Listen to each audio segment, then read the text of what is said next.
दोस्तों नमस्कार, आपका स्वागत है आपके चैनल MROP संत दर्शनालय में। जैसा कि आप जानते हैं कि मैं निकल चुका हूं धर्म यात्रा भारत में आप लोगों को महान साधु संतों के दर्शन कराने और अपने वीडियो के माध्यम से मठ मंदिर दिखाने। आज मैं आया हूं बेड़िया खुर्द में।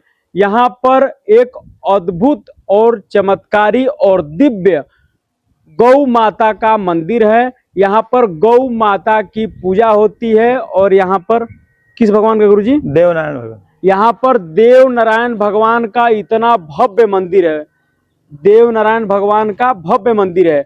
और जो यहाँ के महंत हैं उनके साथ चलकर एक एक मंदिर, एक एक मूर्ति का दर्शन करेंगे, गौशाले का दर्शन करेंगे। और यहाँ पर 50-100 की संख्या में खरगोश रहते हैं, 500 कबूतर रहते हैं। उनका भी गुरुजी के साथ चलकर क्यों गुरुजी कबूतर, खरगोश और गौ पालते हैं, इस विषय में जानकारी भी प्राप्त करेंगे। आइए दोस्तों।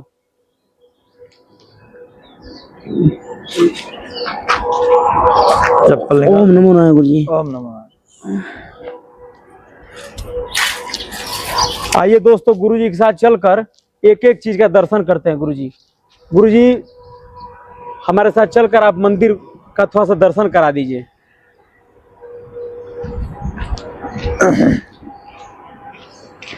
चप्पल का है।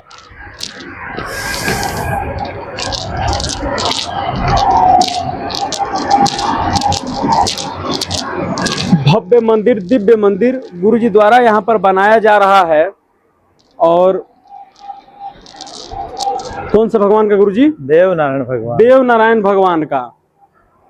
ये खंडवा से जब इंदौर जा रहे हैं उसी रास्ते में 4 लाइन पर यह मंदिर है।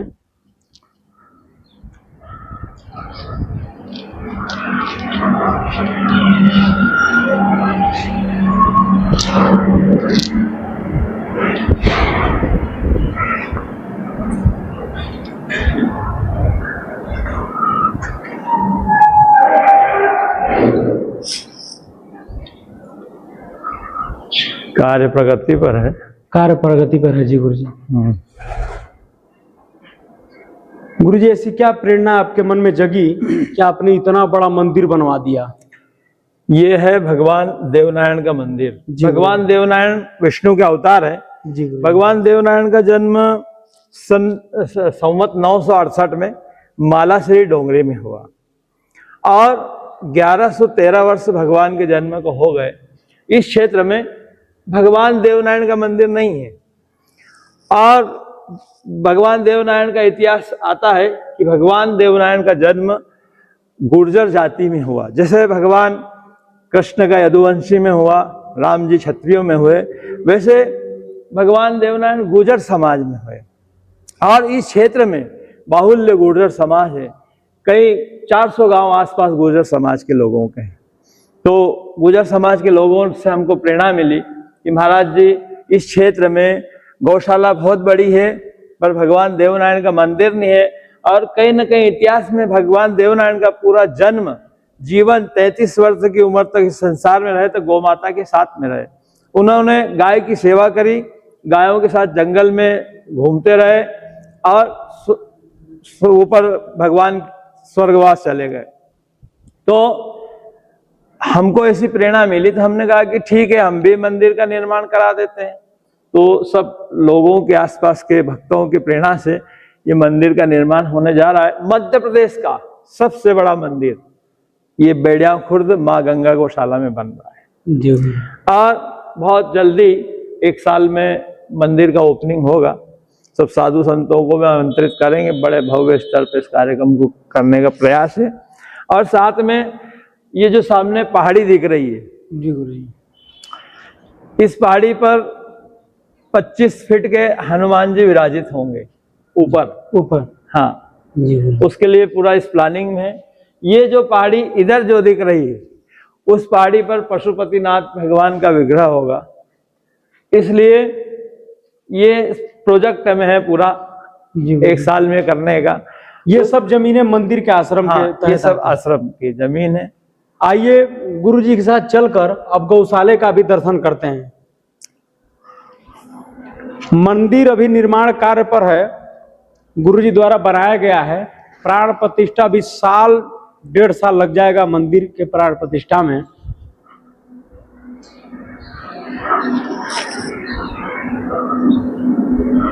अब यहाँ गाय भी चरने गई हैं। 500 गाय है, एक गाय अभी ये बच्चा दिया है, एक गाय ने भी बच्चा दिया है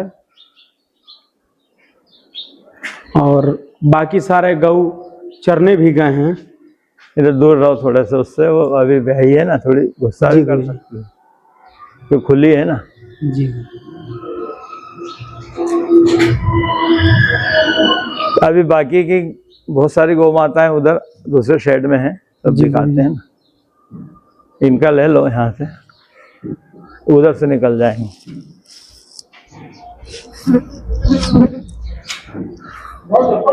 हाँ ले जाओ उधर।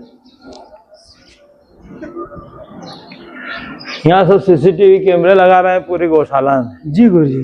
ये पूरे 14 कैमरे लगे हैं। जी गुरुजी। यहाँ पर जो भी शाम को भी गाय को देखने के लिए कि क्या खा रही है, कैसी बैठी है, जी गुरुजी, कोई परेशानी तो नहीं है गाय को। जी गुरुजी।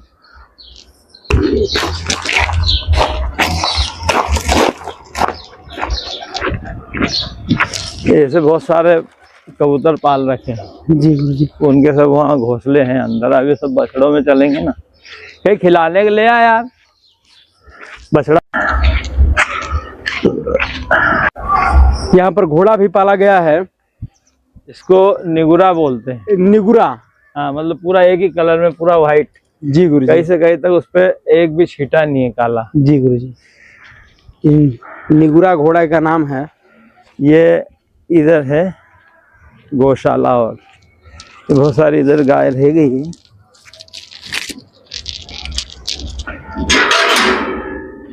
ये बछड़े हैं छोटे। जी गुरुजी। गुरुजी द्वारा लगभग 2000 की संख्या में गौ पाली गई हैं। ये सब सारे बछड़े हैं, गौए के सारे बछड़े हैं। और देखिए कितने बछड़े हैं गुरुजी के पास। आ जाओ ना, आप रोटी लेके आओ, वो आ रहा है ना, खिलाओ थोड़ा सा, तुम्हारा उसमें आ जाएगा ना मुर्गा। और रोटी लेके जाएंगे नहीं, सब अपने पास आ जाए। इसमें पूरे में देखो ये सब कबूतर बैठे हैं, इसको झूम करो। जी गुरु। ये पूरे यहाँ पर 1000 कबूतर के रहने की व्यवस्था है पूरी। अच्छा। सब शाम को यहाँ बैठते हैं, ये डब्बे उनमें उनके सब घर बना रखे हैं। जी गुरु। और इधर पूरा, इधर ब्याही हुई गाय आती है, जी गुरु। उधर भाई हुई वो बिल्ली साथ में रहती है कबूतरों के, वो बैठी है। ये नीचे बैठी है। हाँ हाँ, बिल्ली। हाँ, तो कोई कबूतरों को हानि नहीं होता बिल्ली से? नहीं।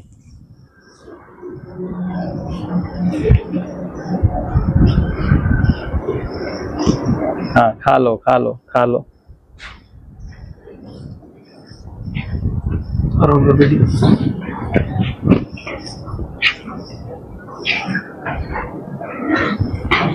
ये गौ सेवा के साथ साथ नस्ल सुधार का काम हो रहा है। जी।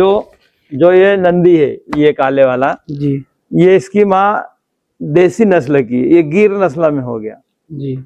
यानी ये जो इनकी जो माँ है वो आधा लीटर दूध देती है, कम से कम आधा लीटर।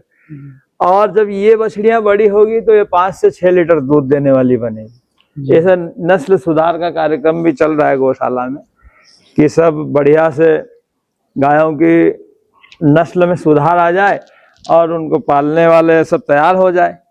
अभी क्या है कि घर से बाहर इसीलिए लोगों ने गौ माता को की है कि वो दूध नहीं देती है, तो नस्ल सुधार का काम भी यहाँ पर हो रहा है। और बढ़िया देखो कितना लाड़ करती है वो। अब आ जाओ इधर, लेके आओ।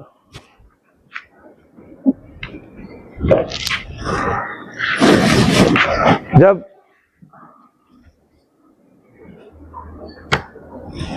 अब खिलाओ इनको बढ़िया से। हाँ।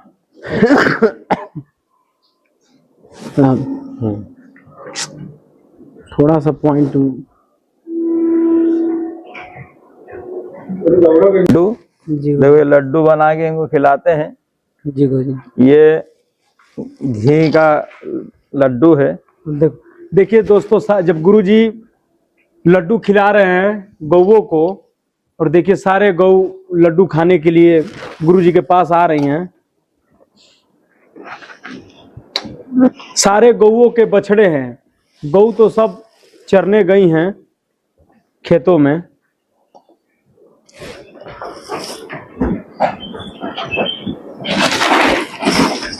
खा लो खा लो खा लो। सारे बछड़े लगभग 100 की संख्या में है। छोटे बड़े 100 की संख्या में बछड़े हैं।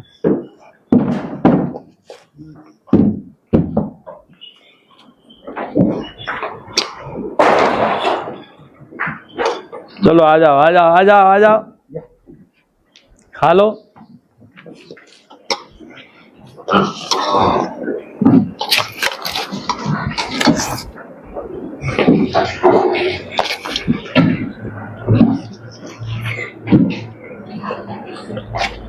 गुरुजी द्वारा गौओं को रोटी खिलाते वक्त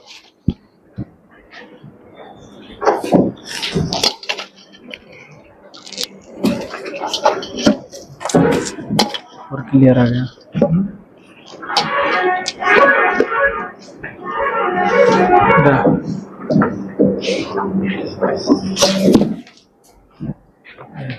आइए लो।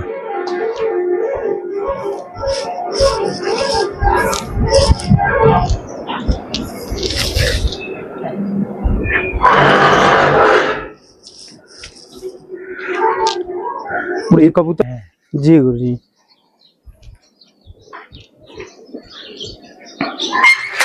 उधर बांध दो। ये पानी पीने का है गुरुजी? नहीं उधर है, ये चारा खाने का है। चारा। ये सब बूढ़ी बीमार गौ अलग हैं।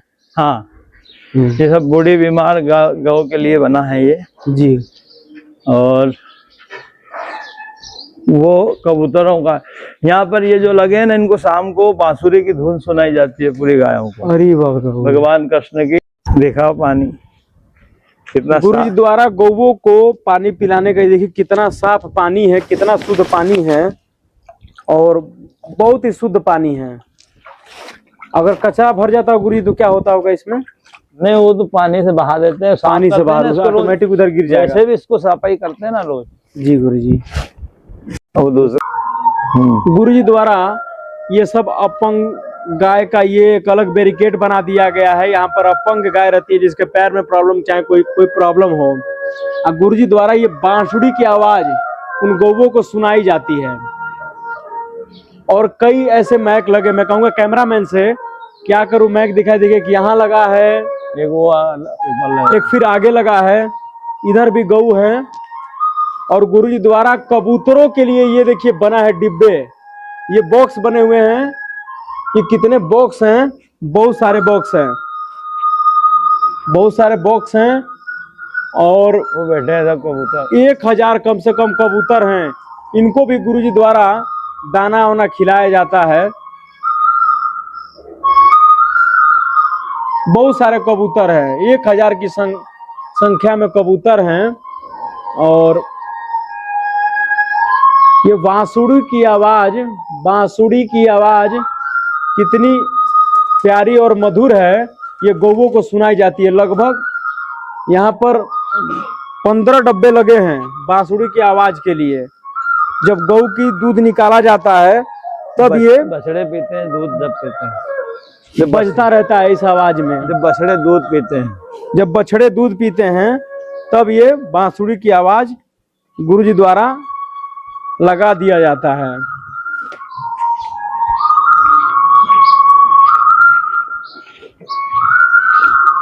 ये मंदिर दिखाइए कैमरामैन।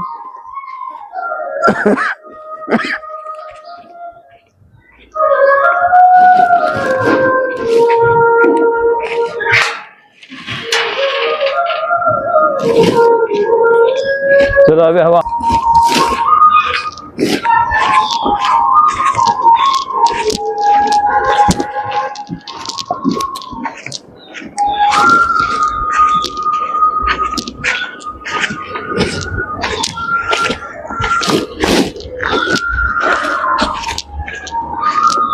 देखो ये बैठे हैं सफेद सफेद हंस। गुरुजी द्वारा हंस भी इनके आश्रम में रहते हैं। छोटे छोटे और कितने प्यारे प्यारे हंस हैं। पूरी ये सारी जमीनें मंदिर के हाँ, पत्ती गौ माता खाती है जी। ये सब सारे आश्रम के हंस हैं और कितने प्यारे प्यारे हंस हैं। गुरुजी द्वारा अंजन के पेड़ लगाए गए हैं। अंजन के पेड़ की विशेषता भी गुरुजी से जानेंगे। और गुरुजी, अंजन के पेड़ की विशेषता क्या है? देखो, अंजन के पेड़ इधर ये पूरे पहाड़ पे लगे हैं जी गुरुजी। और ये इधर जो पहाड़ है इस पे भी लगे हैं जी गुरुजी। ये अंजन के पेड़ की पत्ती गौ माता खाती है और बहुत पौष्टिक आती है जी गुरुजी। और अंजन का जो वृक्ष होता है उसकी आयु बहुत लंबी होती है, यानी कम से कम 100-200 साल तक ये पेड़ कभी खराब नहीं होता है। इसलिए गाय को पोषण मिले, आहार मिले और प्रकृति पर्यावरण को शुद्धता मिले, इसलिए अंजन के पेड़ का चयन करके लगाया। लोग तो फल वाले वृक्ष लगाते हैं, हमने पत्ती वाला लगाया कि इसको गाय को भोजन भी मिले और इस पहाड़ की सुंदरता भी बनी रहे और लंबे समय तक ये पेड़ पौधे चले। अगर अकाल भी पड़ जाए तो गाय का पेट भरने की व्यवस्था इस पहाड़ों पे हमने कर दी है। जैसे नहीं भी अगर भूसा हो तो भी 10-20 कुंटल प्रतिदिन पाला यहाँ से ला के गाय का पेट भर सकते हैं, इसलिए ये पेड़ हमने लगाया है। जी गुरुजी। अब गुरुजी के साथ चलकर उन खरगोश का भी दर्शन करेंगे जो गुरुजी द्वारा पाले गए हैं। आश्रम का पूरा पेड़ है, ये पूरा जंगल है। हाँ, पूरा चारों तरफ जंगल है। जंगल में गुरुजी की गौशाला, यहाँ का जो प्राचीन मंदिर जो गुरुजी द्वारा बनाया जा रहा है और आश्रम का निरीक्षण करेंगे। अब देखो, आश्रम का निरीक्षण करेंगे ना, अभी तो अपन ने गौशाला का किया। गौशाला का निरीक्षण किए, अब हम लोग आश्रम का निरीक्षण करेंगे। कहाँ संत निवास है, हाँ। कहाँ जो गुरुजी कथा कहते वो पंडाल का भी दर्शन करेंगे। गुरुजी, ये कैसा पंडाल बना है? हाँ है, हाँ देखो, ये गोग्रास वाहन है। जी गुरुजी। ये हमारे पंडाल में आए हैं, ये है कथा का पंडाल। जी गुरुजी। ये पूरा पंडाल कथा का पंडाल है गुरुजी। यहाँ पे प्रतिवर्ष कथा का कार्यक्रम होता है जी गुरुजी। और गुरु पूर्णिमा उत्सव, गोपाष्टमी उत्सव वगैरह मनाया जाता है। इस साल में 2-4 प्रोग्राम यहाँ होते हैं, इसलिए इसको पक्का बना दिया। जी गुरुजी। ये है गोग्रास रथ। गुरुजी, जब कथा में कितनी भीड़ हो जाती है गुरुजी? यहाँ पर 3 से 4 हजार पब्लिक इसमें बैठ सकती है, 4 हजार के लगभग। गुरुजी, कहाँ से लोग आते हैं कथा यहाँ सुनने? पर कम से कम आसपास के 50 गांव से लोग आते हैं। जैसे बाशुआ है, बमन गांव, ढसगांव, ढकल गांव, आसपास से सब लोग आते हैं। जी गुरुजी। और प्रतिवर्ष 1 जनवरी से कथा का कार्यक्रम फिक्स रहता है। गुरुजी, ये कौन सा रथ है, कैसा रथ है गुरुजी? ये है गोग्रास रथ। जी गुरुजी। ये गोग्रास रथ है कि प्रत्येक घर से जब सनातन परंपरा में गाय के लिए रोटी निकलती है, अब गांव में गाय बची नहीं है तो रोटी काहे को दे। जी गुरुजी। इसलिए हमने ऐसे 11 गांव में ये वाहन जाता है आसपास के, और प्रत्येक घर से इसमें 1-1 रोटी गाय के लिए डलती है। करीब 2.5 से 3 कुंटल रोटी प्रतिदिन गौ माता के लिए प्रत्येक घर से आती है और गौ माता को उसका भोग लगता है। जी गुरुजी। अब ये मोटरसाइकिल से भी कुछ गांव में रोटी लेने जाते हैं, जो इससे इसको रख के ले जाते हैं। जी गुरुजी। तो मोटरसाइकिल पे इसको रखते हैं, इसमें वो टेप रिकॉर्ड लगी है। जी गुरुजी। वो बैटरी से जोड़ के ये भी गांव-गांव घूमती है। जी गुरुजी। तो वहाँ सब दूर से ऐसी रोटी आती है। जी गुरुजी। और फिर यहाँ गौ माता को दी जाती है। जी गुरुजी। अब हम ये आपको आश्रम के दर्शन कराते हैं।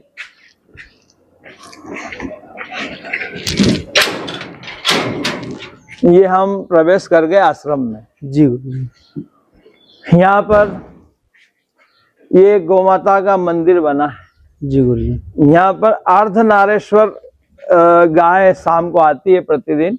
जी गुरुजी। और उस गौ माता की यहाँ शाम को 8 बजे आरती होती है, भोग लगता है। जी गुरुजी। जैसे एक मंदिर की व्यवस्था होती है, ऐसे ही व्यवस्था यहाँ गौ माता की होती है। प्रतिदिन सुबह 5 बजे आरती, शाम को 8 बजे आरती होती है और भोग लगता है। फिर हम ये गौ माता का मंदिर है गुरुजी? हाँ, यहाँ पर अर्धनारेश्वर गौ माता आती है शाम को। जी, मूर्ति नहीं, कैमरामैन से कि उसको अच्छे तरीके से दिखाएं। खुद गौ माता आती है, मूर्ति नहीं है। हाँ। जीवित गौ माता है, ऑटोमेटिक यहाँ पर आ जाती है। हाँ, शाम को आएगी। ऑटोमेटिक यहाँ पर शाम को आ जाती है गौ माता। उसकी आरती, पूजन, वंदन होता है उसका। वो अर्धनारेश्वर, हाँ जी गुरु आधा नंदी आधी गाय, जी गुरु जी मतलब उसको न गाय बोल सकते हैं न नंदी बोल सकते हैं। जी गुरु जी अब हम प्रवेश करते हैं यज्ञशाला में। जी गुरु जी। गुरु जी द्वारा मोर भी पाले गए हैं, मैं कहूँगा मोर भी कैमरामैन दिखाएं। यहाँ पर प्रतिदिन हवन होता है, जी प्रतिदिन गुरु जी। प्रतिदिन जी गुरु जी प्रतिदिन हनुमान चालीसा की चौपाई के साथ आहुति होती है, जी गुरु जी और गायत्री मंत्र और शिव जी के नाम से आहुति डलती है प्रतिदिन। जी गुरु जी। ये अब आपको दिखाते हैं, जैसे खरगोश पाल रखे हैं हमने कुछ।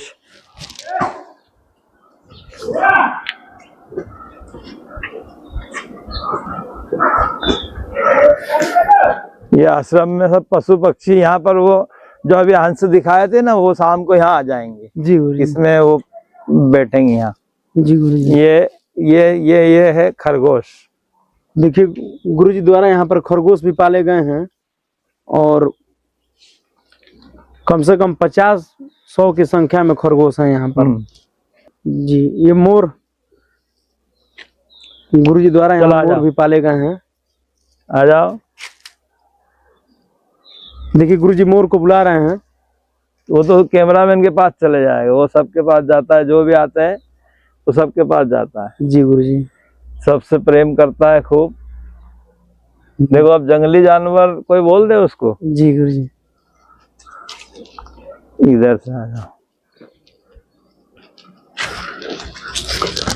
गुरु जी द्वारा वृक्ष भी लगाया गया है। हाँ ये कितना सुंदरीकरण गुरु जी द्वारा किया गया, कितना अच्छा लग रहा है। ये है चंदन का पेड़, ये चंदन का पेड़ है, सफेद चंदन, सफेद चंदन। ये जी। और वो है लाल चंदन, वो लाल माथे पे लगाने का चंदन है। जी गुरु जी। घिस के इसकी लकड़ी से जी गुरु जी। चंदन है। इसमें बीज जो है ये उगाते हैं, अगर कहीं डाल होती है जो काले काले होते हैं। जी गुरु जी।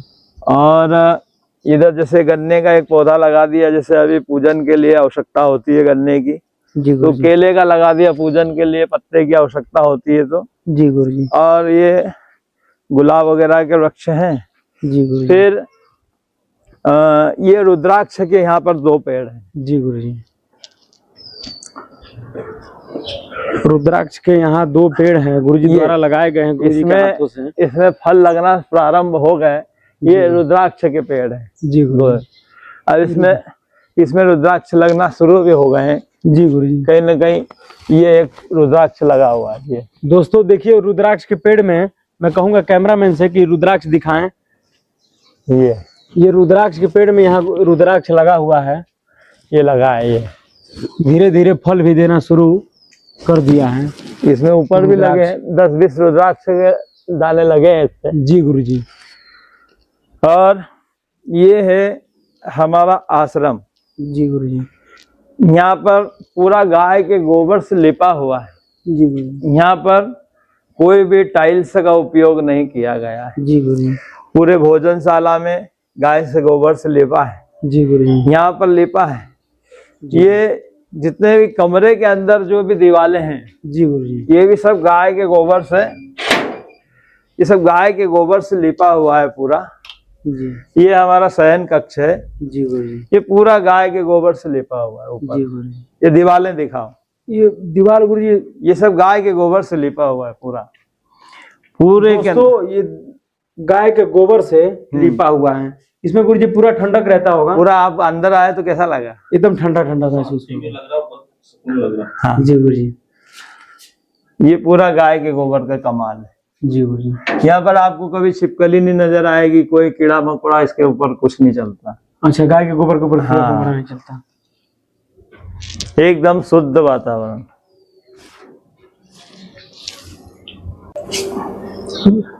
दोस्तों गुरुजी द्वारा इतना गौशाले का दर्शन और हंस का दर्शन, अंजन के पेड़ का दर्शन, मंदिर और मंदिर का दर्शन, गुरुजी द्वारा मतलब गौ माता का जो मंदिर है उसका दर्शन। अब चलते हैं गुरुजी से इस मंदिर की विशेषता कितना प्राचीन है, इसकी दिव्यता, इसकी अखंडता के बारे में कुछ जानकारी प्राप्त करते हैं। दोस्तों आइए। सीताराम। सीताराम। गुरुजी ओम नमो नारायण। ओम नमो नारायण। गुरुजी आपका शुभ नाम क्या है? मेरा नाम सुखदेव बाबा है। जी गुरु जी। गुरु जी, आपके गुरु जी का क्या नाम है? वैसे तो रामदेव बाबा से मैंने दीक्षा शिक्षा सब ली है, हरिद्वार वाला। हरिद्वार वालों से। जी गुरु जी। गुरु जी, इस मंदिर के प्राचीनता के विषय में आप हम लोग को विस्तार से बताइए। यहाँ पर भगवान देवनारायण का मंदिर है जी गुरु। और निर्माणाधीन है। जी गुरु जी। भगवान देवनारायण का जन्म सन संवत 968 में जी। मालाश्री डोंगरी राजस्थान में हुआ। जी गुरु। भीलवाड़ा जिले में आता है और विष्णु के अवतार हैं भगवान देवनारायण। तो भगवान देवनारायण का मंदिर इस क्षेत्र में है ही नहीं, और मालवा में है, इधर हरदा साइड है, पर निमाड़ क्षेत्र में शायद 400-500 गांव के बीच में कोई भी मंदिर नहीं है। तो इधर 400-500 गांव के भक्तों ने हमसे कहा कि महाराज जी एक ऐसा मंदिर का निर्माण कराओ जो भगवान देवनारायण के नाम से जाना जाता है, और यहाँ पर मंदिर है ही नहीं। इसलिए इस मंदिर का निर्माण चल रहा है। करीब 3 करोड़ रुपए की लागत से मंदिर का निर्माण कार्य प्रारंभ है और बहुत जल्दी 1 साल के अंदर पूर्ण हो जाएगा। गुरु जी, आपके मन में ऐसी क्या प्रेरणा जगी कि आप इतने सारी गौ का सेवा करने देखो, लगे? गौ मैंने अपने जीवन को 3 चरणों में बांटा, और प्रत्येक व्यक्ति ने बांटना चाहिए। मेरा बालपन, जवानी और बुढ़ापा, 3 आते हैं, 3 चरण प्रत्येक व्यक्ति के जीवन में। तो हमने बचपना तो बालपन में माता पिता के साथ बिताया, फिर हम जब वयस्क हो गए तो गृहस्थ जीवन में आ गए, और 40 साल के बाद में हम वानप्रस्थ हो गए। और वानप्रस्थ होने के बाद में हमने सोचा 60 साल के बाद आदमी रिटायर हो जाता है, 20 साल बच्चे बन के रहे, 20 साल पिता पति बन के रहे, और 20 साल परमार्थ करे। ऐसे 60 साल हमने जीवन के बांटे। तो हम 40 साल की उम्र में वानप्रस्थ होकर हमने भी सोचा कि कोई मंदिर में बैठ के माला घुमाएंगे। ऐसा मन में विचार आया कि दुनिया में जी लिए, 40 साल की उम्र हो गई, अब कुछ भगवान के लिए, कुछ संसार के लिए करें। तो जब ऐसा मन में आया तो फिर हमने सोचा कि सेवा भी बहुत बड़ा कर्म होता है, और सेवा एक धर्म का मूल है। तो मैंने सोचा कि सेवा भी करें। तो सेवा की क्या, किनको आवश्यकता है? तो सबसे ज्यादा आवश्यकता लगी गौमाता को। गौमाता, सारे शास्त्रों में गौमाता का वर्णन है, ऐसा एक भी शास्त्र नहीं है जिसमें गाय का वर्णन नहीं है। तो हमने फिर चयन किया कि अब गौमाता की सेवा करेंगे, और गौमाता की भी कृपा थी कि ये हमारी सेवा करे। तो जिस जगह पे हम बैठे हैं, 2012 में इस जगह पे बहुत बड़े बड़े गड्ढे थे, यहाँ किसी प्रकार का कोई आश्रम नहीं था। जी। तो गौमाता की कृपा हुई, यहाँ पर एक गाय का कसाई ट्रक लेके जा रहा था, उसमें 50 गाय भरी हुई थी, और सब गाय क्षत विक्षत थी। किसी का सींग टूटा था, किसी का पेट टूटा था, किसी की आंख फूटी थी। अब जब ये गाय सब ऐसी हालत में यहाँ पुलिस ने जब्ती की, तो पुलिस ने हमसे कहा कि महाराज आप गौ सेवा की बात करते हो तो करो गौ सेवा, ये कसाई गाय को ले जा रहे हैं। तो हमने उस दिन संकल्प ले लिया कि अब जो हमारा शरीर है ये सिर्फ गाय के लिए जिएगा, गाय के लिए मर जाएगा। उस दिन से हम गौ सेवा में लगे, और ये गौशाला का सन 2012 में 16 मार्च को ओपनिंग किया। 40 गाय से शुरुआत करी, आज 600 गाय के लगभग है, 400-500 बड़ी गाय है, 100 बच्चे हैं। और यहाँ पर उस दिन से आज तक खूब आनंद है। सब गायों की सेवा हो रही है, भक्तों के द्वारा दान दिया जाता है, शासन के द्वारा अनुदान दिया जाता है, और गाय की सेवा चल रही है। भविष्य में लिए पूरा ग्राउंड तैयार कर लिया है, और निर्माणाधीन है, जो यहाँ से थोड़ी दूर पर है। ऐसी व्यवस्था गौ माता की ऐसी कृपा है, और शायद गाय ने चुना हमको, तो हमने गाय के लिए अपना जीवन न्यौछावर कर दिया। और मैं तो कहता हूँ प्रत्येक सनातनी को गाय की सेवा करना ही चाहिए, क्योंकि संसार में भगवान भी गाय के लिए, कृष्ण भगवान गाय के लिए, राम भगवान गाय के लिए, और हम जो मंदिर का निर्माण कर रहे हैं भगवान देवनारायण का, वो भी गाय के लिए है। भगवान देवनारायण के जीवन का इतिहास अगर देखते हैं तो 9,80,000 गायों की भगवान देवनारायण ने सेवा की। 1440 ग्वाले साथ में रहते थे, पूरे जीवन गाय की सेवा में रहे। तो भगवान कृष्ण की बात करें तो उन्होंने भी 12 वर्ष तक गौ माता की सेवा नंगे पैर करी, बगैर जूती के गाय चारण किया। भगवान राम विप्र धेनु सुर संत लिन्न मनोजाता अवतार, यानी भगवान राम ने भी गाय के लिए अवतार लिया। तो हमारे भगवान को अगर हमको खुश करना है, हमको भगवान की अगर कृपा पाना है तो हमको गाय की सेवा करना पड़ेगा। इसलिए हम गौ माता की सेवा में लगे हैं और ये जीवन जब तक रहेगा ये सेवा में लगा रहेगा। गुरुजी, जिस तरीके से गौ माता, अजय भाई मजाक मत करो, उससे काट लेगा। हाँ बस चलो, उसको हटाइए। कुछ नहीं करेगा, कुछ नहीं करेगा। गुरुजी, जिस तरीके से गौ माता आजकल देख रहे हैं कि कहीं कूड़ा कबाड़ा खा रही हैं, कूड़ा कबाड़ा में वहां मतलब रह रही हैं, अपना मतलब कोई गौ पालना नहीं चाह रहा, उस पर आप क्या कहना चाह रहे हैं गुरुजी? शंकराचार्य अभिमुक्तेश्वरानंद सरस्वती जी महाराज वो गौ माता को राष्ट्र माता घोषित करने के लिए पूरा आंदोलन कर रहे हैं। पूरी के शंकराचार्य अपना मतलब वो भी आंदोलन एक तरीके से कर रहे हैं। देखो, हम तो कहते हैं कि आंदोलन करो, अच्छी बात है, गौ राष्ट्र माता बने, अच्छी बात है। पहली बात तो हम तो कहते हैं कि गाय विश्व माता है, गाव विश्वस्य मातरः, गाय तो विश्व की माता है। राष्ट्र माता का दर्जा तो छोटा हो रहा है, हमारी नजरों में तो गाय विश्व माता है और वेद भी कहते हैं कि विश्व माता है। पर फिर भी अगर सरकार गाय को स्थान देवी का दे दे, माता का दे दे और राज्य राष्ट्र का दर्जा दे दे माता का, तो लोगों को, कसाई को गाय काटने में परेशानी आती है और गाय का सम्मान इस देश में बढ़ जाएगा। तो अभी मुक्तेश्वरानंद महाराज जी का बड़ा अच्छा अभियान है और संतों को ही आगे आना पड़ेगा। समाज को मार्गदर्शन संत देते हैं और अगर संत नहीं मार्गदर्शन देंगे तो समाज को कैसा पता लगेगा? समाज तो गाय में 2 सींग 4 पैर 1 पूंछ वाला जानवर देखती है, माँ थोड़ी देखती है।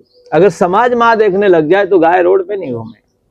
संत प्रेरणा जब देंगे समाज को तो निश्चित समाज भी संतों की प्रेरणा लेती है और कहीं ना कहीं बहुत परिवर्तन आ रहा है। जैसे कुछ समय पहले की अगर हम बात करें तो इतनी गाय की चर्चा नहीं होती थी, तो गाय जब लोगों के घर में थी भी, और जैसे ही घर से गाय बाहर होने लगी तो संतों को आगे आना पड़ा और आगे आना पड़ेगा।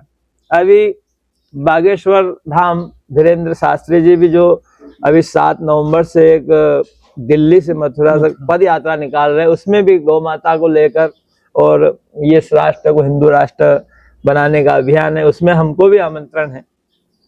तो हम भी 1 दिन 2 दिन उस कार्यक्रम में जाएंगे।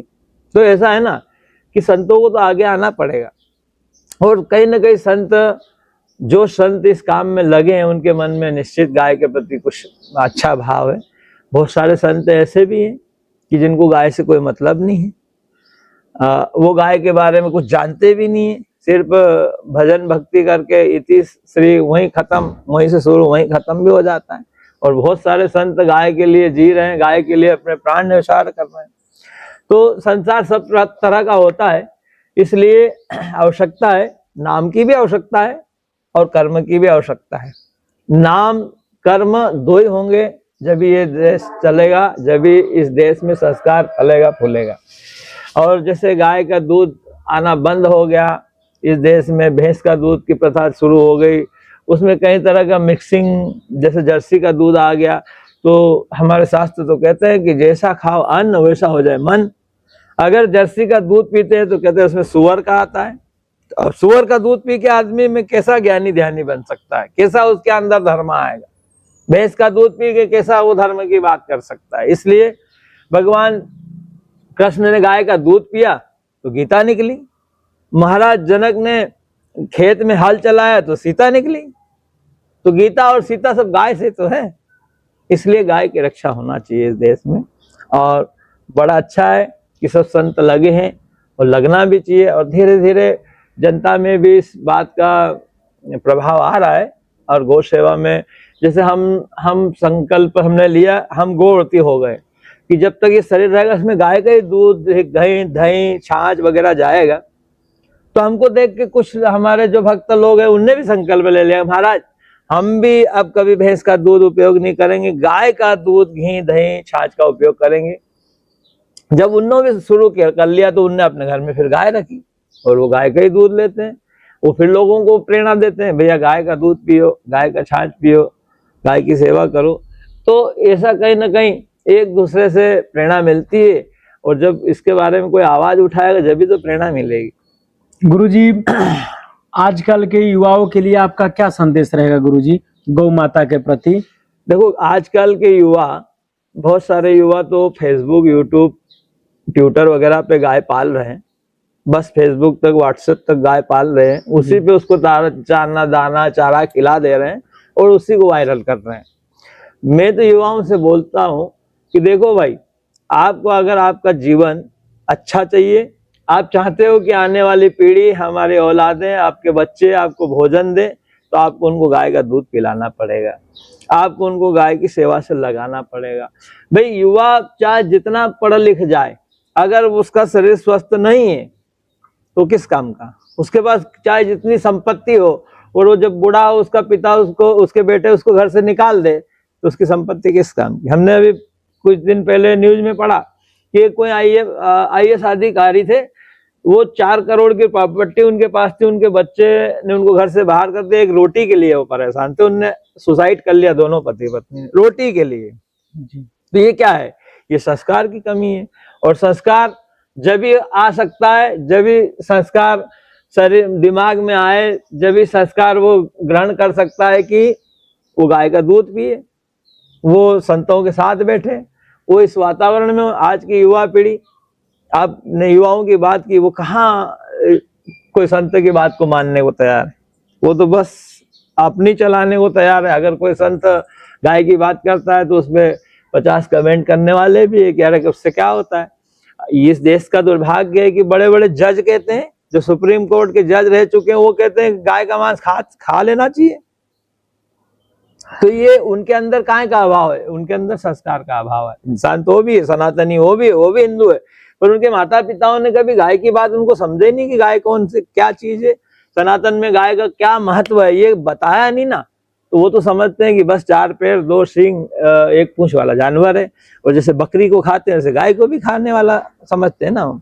इसलिए संस्कार की बहुत आवश्यकता है, और जब गाय होगी तो संस्कार इस देश में जिंदे रह सकते हैं। नहीं तो संस्कार, संपत्ति तो बहुत हो जाएगी, संपत्ति तो यहाँ का जो झाड़ू लगाने वाला है वो भी कार से आएगा, उसमें कोई कमी नहीं, पर संस्कार गाय से ही आता है, संस्कार खत्म हो जाएंगे।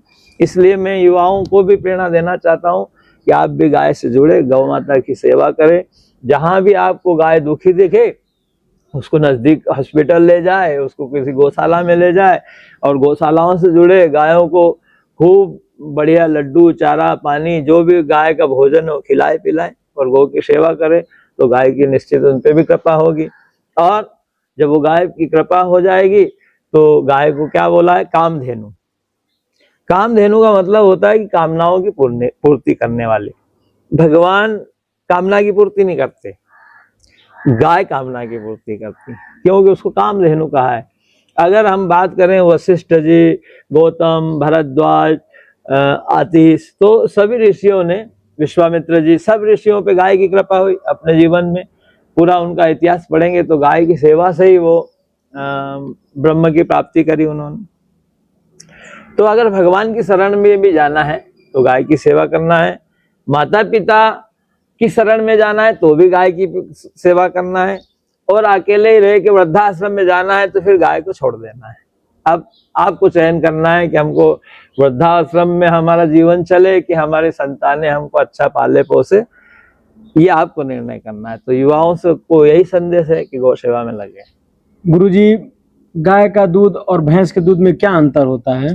देखो, गाय का दूध और भैंस के दूध में इतना अंतर है कि जैसे कहते हैं ना कि पूतना का दूध और यशोदा का दूध, कितना अंतर है।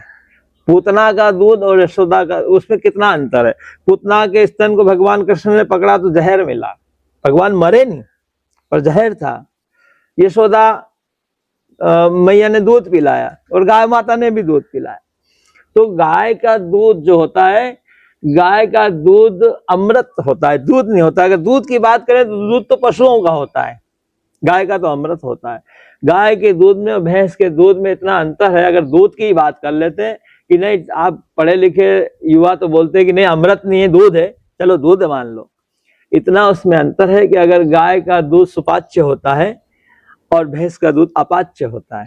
जब हम गाय का दूध पिएंगे तो सुपाच्य मतलब पचेगा, और बच्चे को भी, एक दिन के बच्चे को भी अगर गाय का दूध पिला देंगे तो उसकी माँ का दूध जो होता है वही गौ माँ का दूध होता है। इसलिए गाय का ही दूध पीना चाहिए, भैंस का दूध पीने योग्य नहीं है। उसमें फैट होता है और फैट मुक्त होता है। गाय का दूध, भैंस का दूध पीने से चर्बी बढ़ती है और गाय का दूध पीने से स्फूर्ति आती है, स्फूर्ति शरीर में आती है, चर्बी खत्म होती है। गाय भैंस के दूध से हार्ट अटैक हो सकता है, गाय के दूध से हार्ट अटैक ब्लॉकेज हो तो वो ठीक हो सकता है। इतना अंतर है। गुरुजी आपको ऐसी कहाँ से प्रेरणा मिली कि आपने गौ सेवा करने लगे हैं, घोड़े की सेवा कर रहे हैं, खरगोश की सेवा कर रहे हैं, हंस की सेवा कर रहे हैं, कबूतरों की सेवा देखो, सिया राम में सब जग जानी, करऊं प्रणाम जोरी जो पानी। तुलसीदास जी तो कहते हैं कि संसार में जितने भी प्राणी हैं सब में भगवान है, और सब में भगवान है। हम भी मानते हैं कि सब में भगवान है। और जैसे द्रव्यों में धरती माता और वृक्षों में आम, नदियों में गंगा, वैसे ही पशु परंपरा में गाय माता होती है। पुण्य तो सबको मिलता है खिलाने से, सब नदियों को साफ करने से पुण्य मिलेगा, पर गंगा का एक विशेष महत्व होता है। सीताराम। और वैसे ही अगर कुत्ते को, चींटी को, कबूतर को, किसी को भी आप दाना खिलाओगे आपको पुण्य तो मिलेगा, पर गाय को जब रोटी दोगे तो उसका एक अलग महत्व है, उसका एक अलग पुण्य है, उसका एक अलग सुख शांति है। इसलिए सभी पशु हमारे यहाँ जो भी हमारी शरण में आता है, कोई खरगोश छोड़ के गया, बोले महाराज इनको पालना, हमने कहा ठीक है, तो पाले, बहुत सारे हो गए प्रजनन से। कोई कुत्ते छोड़ गया, महाराज कुत्ते संभाल लो, हमने उनको भी सेवा में लग गए। कोई कबूतर छोड़ गया, उनको भी शुरू कर दिया। कोई घोड़ा छोड़ गया, उसको भी पाल रहे हैं। कोई बंदर छोड़ गया तो वो भी अभी चले गए हैं। बंदर भी 2 थे जी। एक नील गाय भी थी जी। अच्छा। हाँ, तो वो नील गाय किसी को मारने लगी, या जो भी कोई भक्त आता था तो मारती थी जी। बड़ी होने, तो हमने कहा कि यार ये जंगली जानवर है, किसी को नुकसान पहुंचा देगा, वयस्क हो गया, अब जंगल लायक है, उसको छोड़ दिया। कोई मोर दे गया, वो मोर अभी आपने देखा खूब घूम रहा है हमारे साथ, पल रहा है, खा पी रहा है। तो सब जीवों में प्राण होता है, सब जीवों की सेवा करना चाहिए, जीव की सेवा ही धर्म है। पर गाय का एक विशेष महत्व है, इसलिए गाय की सेवा के साथ साथ पूजा भी की जाती है, गाय की आरती भी की जाती है। बाकी खरगोश, कबूतर, कुत्ते, बिल्ली की आरती नहीं की जाती। इसलिए जो गौ सेवा के साथ साथ दूसरे जो जीव है, इनकी भी हम सेवा कर रहे हैं और करते रहेंगे। यही हमने तो हमारे जीवन में सोचा कि भाई जिसके अंदर प्राण है ना, उसको पानी की आवश्यकता है, उसको भोजन की आवश्यकता है, और अगर हम बैठे हैं, हमारी शरण में आए तो हम उनको दे दें, इसलिए हम उनको दे रहे हैं, उनकी सेवा कर रहे हैं।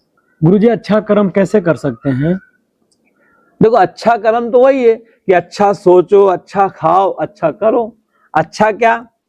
अच्छा, जैसे किसी को कहें कि ये कपड़ा अच्छा लगता है, किसी को कहें कि ये माला अच्छी लगती है, किसी को कहें जूते चप्पल अच्छे लगते हैं, और किसी कहें कि तुम्हारे मम्मी पापा वो भी अच्छा लगता है।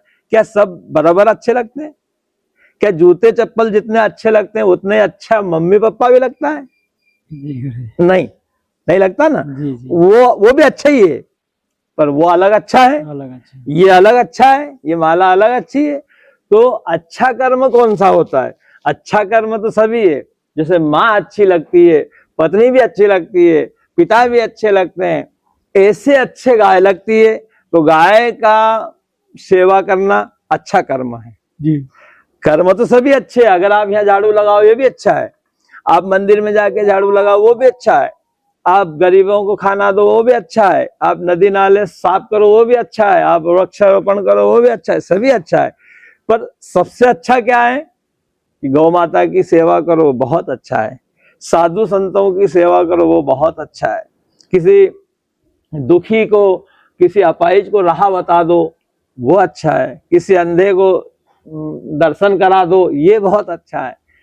ये अच्छा होता है ना। तो अच्छा कर्म यही है जो श्रेष्ठ हो। अच्छे तो सभी है, पर श्रेष्ठ अच्छे को अच्छा बोलता है।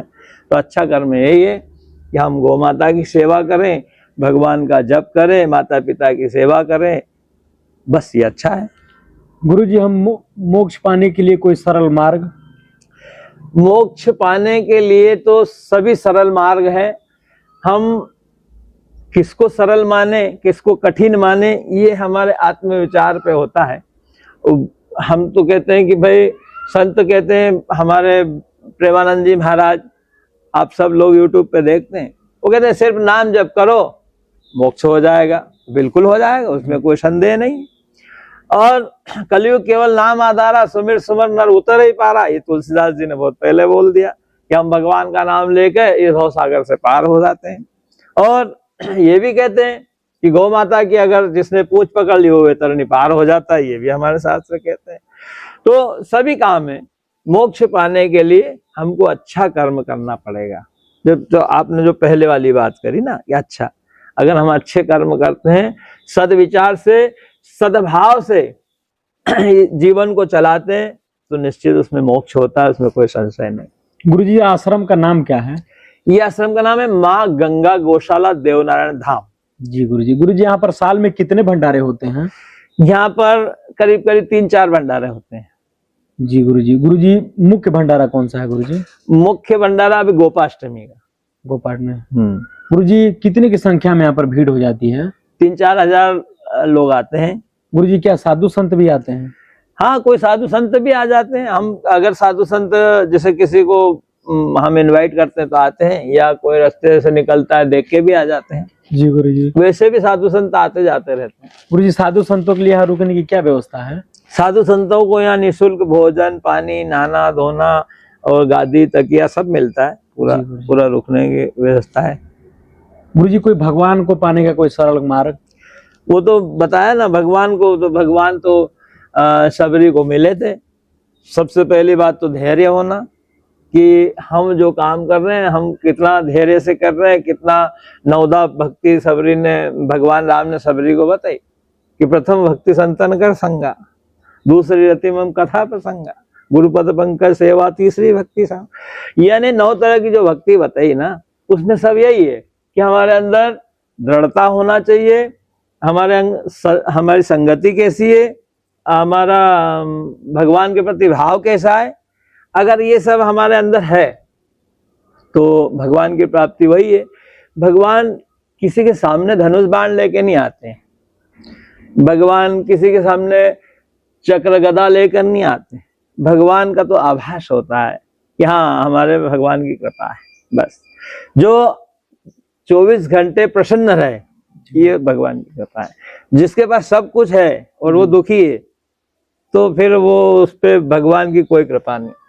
क्या आपके द्वारा भगवान के कभी दर्शन हुआ है गुरुजी? नहीं, देखो, भगवान का दर्शन नहीं होता, भगवान का अनुभव होता है। जैसे हवा का कोई दर्शन कर सकता है क्या? ये हमारे बीच हवा चल रही है, हमने कभी हवा को देख सकते हैं? नहीं देख सकते। किसी का सर दर्द हो रहा है और हम आपको बोले कि मेरे सर में दर्द हो रहा है सर में, तो आप देख सकते हो उसको? नहीं देख सकते। यानी फूल में खुशबू को कोई देख सकता है? नहीं देख सकता। दूध में कोई घी को देख सकता है? नहीं देख। ऐसे ही भगवान की अनुभूति होती है, भगवान के दर्शन नहीं होते। भगवान की अनुभूति जब होती है तो जो भी संत अपने मन में विचार करता है वो उसके सामने प्रकट होता है। ये भगवान की अनुभूति है। हमारे आश्रम का 4 लाख रुपया खर्चा है, हम किसी से 1 रुपया नहीं मांगते। कभी आज तक किसी को बोला नहीं गाय के लिए 4 आने दो, 8 आने दो, तो सब चलता है। ये अनुभूति है, ये भगवान की कृपा है, गाय की कृपा है। यही भगवान की अनुभूति है, यही भगवान के दर्शन है। गुरुजी, अंजन के पेड़ जो यहाँ पर आपके द्वारा 1000 लगाए गए हैं, उनकी क्या विशेषता है गुरुजी? और अंजन के पेड़ लगाने चाहिए सबको? 1100 अंजन के पेड़ लगाए हैं और 151 त्रिवेणी भी लगाई है। अच्छा, इसके आसपास, आश्रम के आसपास 151 त्रिवेणी है। जी। त्रिवेणी का मतलब होता है बड़, पीपल और नीम, ब्रह्मा विष्णु महेश तीनों का, ब्रह्मा जी का, विष्णु का और महेश शिव जी का वास होता है नीम के और बड़ और पीपल में।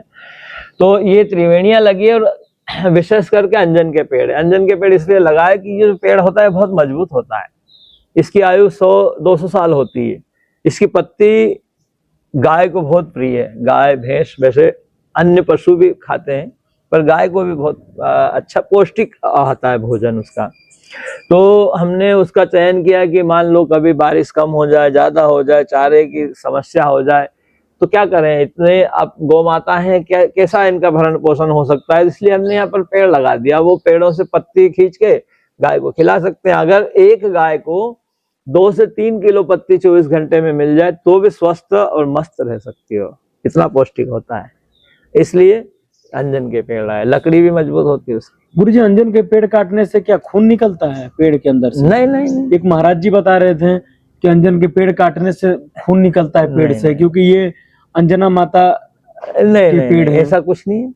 अंजना माता का पेड़ हो सकता है, मैं ज्यादा इसके डीप में नहीं जाना चाहता, परंतु अंजन के पेड़ में ऐसा खून वाली कोई बात नहीं है। हमारे यहाँ तो कोई बकरी वकरी वाले जैसे कुल्हाड़ी वगैरह मार देते हैं, कभी हमने देखा भी 1-2 पेड़ काट दिए थे किसी ने, तो उसमें ऐसा कहीं देखने को नहीं मिला। गुरुजी, परोपकार क्या होता है और परोपकार क्यों करना चाहिए? देखो, परोपकार परहित सरिस धर्म नहीं भाई, पर पीड़ा सम नहीं आती। परोपकार परमार्थ, परोपकार का मतलब होता है परमार्थ, और हमारे लिए तो हम सब करते हैं, पर जब हम परमार्थ परोपकार करेंगे किसी के लिए तो उसका जो सुख, उसकी जो शांति हमको मिलेगी, वो एक अलग ही अनुभूति उसकी होती है। परोपकार इंसान नहीं करेगा तो कौन करेगा? क्या कबूतर परोपकार कर सकता है? क्या गाय, बिल्ली और जिसने गाय तो परोपकार करती है, पर जैसे बिल्ली है, कुत्ता है, ये परोपकार कर सकते हैं क्या? ये क्या दूध दे सकते हैं? गाय परोपकार कर रही है, वो दूध देती है। और ये किसी को भोजन करा सकते हैं क्या? ये किसी बीमार को दवाई दे सकते हैं क्या? ये किसी को सत्संग सुना सकते हैं क्या? ये किसी को किसी बात का अनुभव करा सकते हैं? ये कोई नहीं करा सकते, ये सिर्फ इंसान करा सकता है। इसलिए परोपकार इंसान को कराना चाहिए। परोपकार धर्म ही है, इसलिए परोपकार तो इंसान ही कराता है। हमको भी परोपकार, सब इंसानों को परोपकार करना चाहिए। और परोपकार परहित यानी दूसरे का हित, तो इसमें तो अगर वो नहीं परोपकार करता है तो कुत्ते और बिल्ली में उसमें और क्या अंतर है? कोई अंतर नहीं रह जाता। अपना पेट तो सभी भरते हैं, सब खाते हैं, सब बच्चे पैदा करते हैं, सब जीवन जी के इस संसार से चले जाते हैं। इंसान ही है जो परोपकार कर सकता है। जी गुरुजी, प्रेरणा कहाँ से मिली इतनी सेवा करने की आपको? देखो, प्रेरणा तो क्या है कि वैराग्य और मौत, ये संसार में जितने भी इंसान है सबको आता है। वैराग्य भी सबको आता है और मौत भी सबकी होती है, पर कोई मरते मरते बच जाता है। अपन देखते हैं ना, अरे यार उसका एक्सीडेंट हुआ पर मरते मरते बच गया, मौत तो आई, बच गया। ऐसे ही वैराग्य सबके अंदर आता है। सबको ऐसा लगता है कि नहीं, संसार में कुछ नहीं है, बस महाराज जी आपका जीवन बहुत अच्छा है, ऐसा ही होना चाहिए, बस हम भी करेंगे। और वो मौत आते आते चले जाती है, ऐसे वो वैराग्य आते आते चला गया, यहाँ से बाहर निकला। तो इसलिए ये सब में आता है वैराग्य, और सब ने करना चाहिए। अब किसी में आके रुक जाता है। हमारे जीवन में ऐसी प्रेरणा मिली कि हमने कहा कि भाई जीवन में क्या करते हो, सब कुछ हो गया, बिजनेस किया, धंधा किया, बड़े बड़े काम हमने किए, करोड़ों अरबों के काम किए, बड़ी हमारे बिजनेस था बहुत बड़ा, उसके बारे में क्या बताएं। हमने एक दिन में उसको 1 मिनट के अंदर छोड़ दिया और गाँव की सेवा में लग गए। जो हमको इस जीवन में आनंद है वो वहां आनंद नहीं था। भले हमारे घर में 4-4 गाड़ी खड़ी हो, बड़ा बड़ा बंगला बना हो, नौकर चाकर सब था, उसमें आनंद नहीं था। हाथ से भोजन बनाने में जो आनंद था, वो आनंद यहाँ पर जो मिला वो वहां नहीं मिला। और मैं तो कहता हूँ, हमको लोग पूछते हैं कि महाराज इतना आपने सब छोड़ के यहाँ क्यों लगे, तो हम वो कैसे बताएं? जैसे गूंगा गुड़ खा के स्वाद नहीं बता सकता है, हाँ, कि ये मीठा होता है, ऐसे हम किसी को बता नहीं पाते।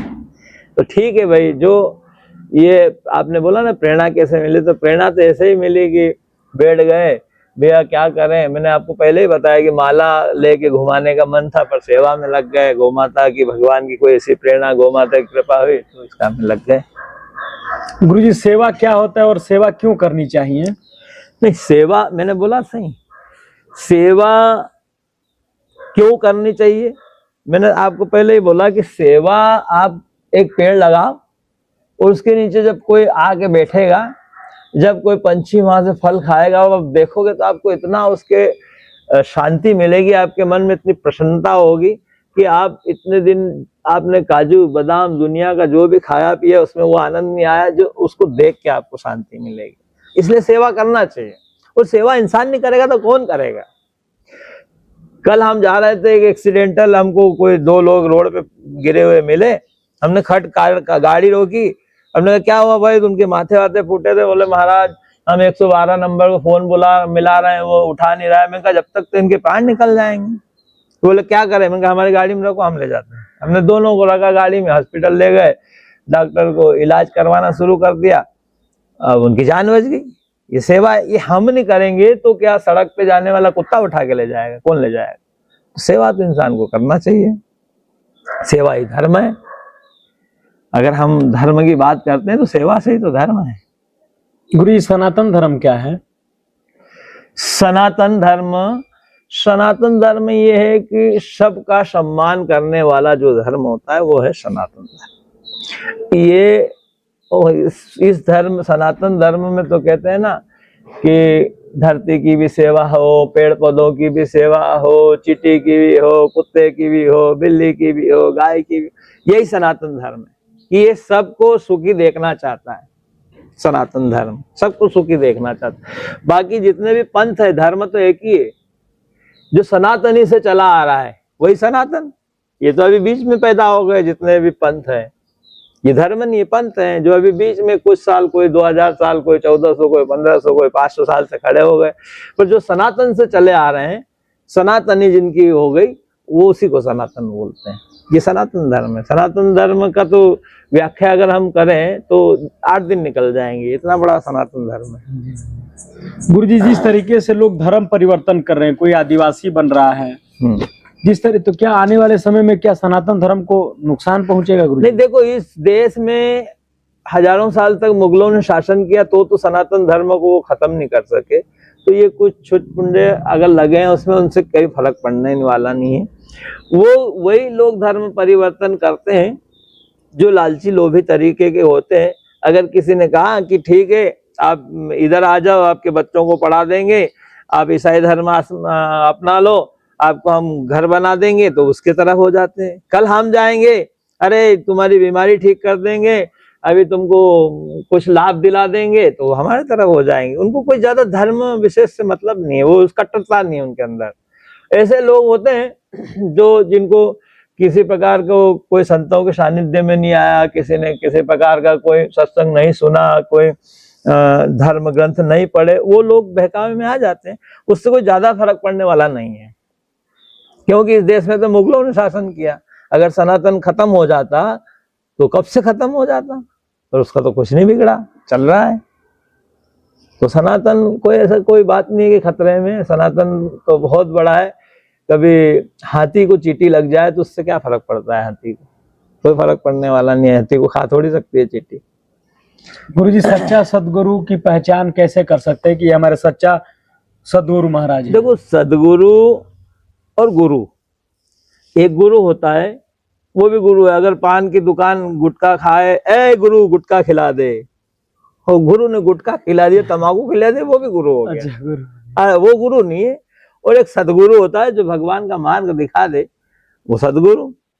तो गुरु और सदगुरु में यही अंतर है, जो भगवान का मार्ग दिखा दे, हमारे हमारे शरीर में जितनी बुराइयां हैं उससे दूर करके सदमार्ग पे चला दे, वही सदगुरु होते हैं। गुरुजी नर्मदा परिक्रमा करने से कैसा पुण्य मिलता है और क्या किस चीज की प्राप्ति होती है? देखो हम तो कहते हैं कि परिक्रमा सबकी होती है ना, नर्मदा की परिक्रमा, गाय की परिक्रमा, 84 कोस की परिक्रमा, गोवर्धन परिक्रमा। परिक्रमा का मतलब ये होता है कि हम जिसके भी सानिध्य में घूमते हैं उसकी हमारे ऊपर कृपा होती है। चंद्र धरती की परिक्रमा करता है, सूर्य चंद्र की परिक्रमा करता है, ऐसा कहते हैं कि तो भाई एक दूसरे की परिक्रमा, हम माता पिता की, भगवान गणेश जी ने माता पिता की परिक्रमा करी, गाय की परिक्रमा करी। तो परिक्रमा करने से हम जिसकी भी परिक्रमा करते हैं उसकी हमारे ऊपर कृपा होती है, ऐसा शास्त्र कहते हैं। इसलिए परिक्रमा करना चाहिए। परिक्रमा की अगर बात करें तो नंगे पैर परिक्रमा होती है ना। भजन की बात करें तो ताली बजा के भजन होता है। भगवान की आरती करें तो दीपक की आवश्यकता होती है। ये सब सनातन की व्यवस्थाएं हैं। इसका बहुत बड़ा वैज्ञानिक आधार है। धार्मिक आधार तो है, आध्यात्मिक आधार तो है, पर वैज्ञानिक आधार भी बहुत बड़ा है। परिक्रमा जैसे हम नंगे पैर चलते हैं तो हमारे सनातन में परिक्रमा को इसलिए भी जोड़ दिया है, अगर विज्ञान की बात करें तो इसलिए जोड़ दिया है कि हमारे शरीर का प्रतिनिधित्व हमारे पैर और हाथ करते हैं। ये 5 उंगलियां हाथों की, 5 उंगलियां पैरों की, यानी 10 और 10 20, और हथेली और तलवा, ये हमारे शरीर का प्रतिनिधित्व करते। जब हम नंगे पैर पत्थरों पे चलते हैं तो शरीर में एक ही प्रेशर होता है। रोज सुबह हम जब 5 परिक्रमा किसी भी भगवान की, देवता की, गौ माता की, पर्वत की करेंगे तो रोज एक ही प्रेशर होगा, हमारा शरीर स्वस्थ रहेगा। इसलिए भी परिक्रमा करना चाहिए। भगवान की कृपा, क्या आप अगर स्वस्थ है तो भगवान की कृपा ही है, इसलिए परिक्रमा होती है। दीपक लगाने की अगर बात करें तो गाय का घी जब 1 ग्राम जलता है तो 1 कुंटल ऑक्सीजन वातावरण में फैलता है। इसलिए ऋषियों ने कहा कि भैया जब भी कोई मांगलिक कार्यक्रम हो तो उसमें दीपक जलाओ, क्योंकि ऑक्सीजन होता है। अब जो शादी ब्याह में या कोई बड़ी भी भीड़ होती है, कोई कार्यक्रम होता है, कोई फंक्शन होता है, तो पहले दीप प्रज्वलित होता है। इसलिए होता है कि वहां पर जो भीड़ है वहां ऑक्सीजन की कमी हो जाएगी, इसलिए दीप जला दो तो ऑक्सीजन वातावरण में फैल जाएगा और सबको बड़े, अगर बराबर ऑक्सीजन मिलेगा तो किसी प्रकार किसी को चक्कर नहीं आएगा, कोई घटना नहीं होगी।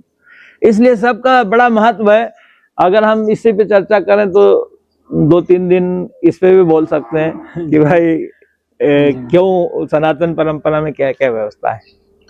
गुरुजी, इस मंदिर परिसर में जो हवन कुंड है और आपके द्वारा रोज वहाँ पर हनुमान चालीसा पढ़ते वक्त हवन किया जाता है, उस हवन की विशेषता क्या है गुरुजी? देखो, हवन की विशेषता ये है कि भूत पिशाच निकट नहीं आवे, महावीर जब नाम सुना है। आपने सब पूरे हनुमान चालीसा के बारे में सब सनातनियों को पता है, और ये भी पता है कि हनुमान जी संसार में अभी भी है ना, उनका शरीर यही है, अजर अमर है।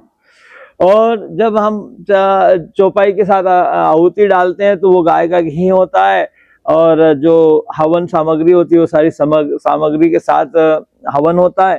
तो एक तो यहाँ का सबसे बड़ा वातावरण शुद्ध हो जाता है, किसी प्रकार की कोई बाधा जिसको बोलते हैं वो इसके आसपास नहीं आ सकती।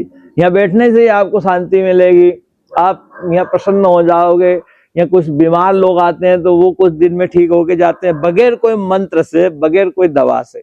यहाँ का वातावरण ऐसा बन जाता है। भगवान खुश होते हैं, भगवान का अग्नि, भगवान का मुख है कुंड, और जब भगवान के नाम से रोज आहुति डालते हैं तो कहते हैं भगवान प्रसन्न होते हैं, वातावरण शुद्ध होता है। इसलिए हम प्रतिदिन कम से कम 12 साल से इस नियम में लगे हैं और बढ़िया हो रहा है और अच्छा सा चल रहा है। एक सिद्ध स्थान हो गया है तो हवन होना चाहिए। हवन तो बहुत पुरानी परंपरा है। गुरुजी, गौ माता का जो मंदिर है ये कैसा मंदिर है गुरुजी, जहाँ पर गौ माता ऑटोमेटिक वहां आ जाती हैं, उनको आरती? देखो, गौ माता यहाँ पर इस मंदिर में यहाँ अर्धनारेश्वर गौ माता आती है। तो अर्धनारेश्वर का मतलब होता है आधा गाय आधा नंदी, यानी सिर्फ बहुत सारे लोग ऐसे समझते हैं कि गाय की सेवा होना चाहिए, गौवंश की सेवा होना चाहिए। जब गाय की सेवा होगी तो नंदी कहाँ जाएंगे?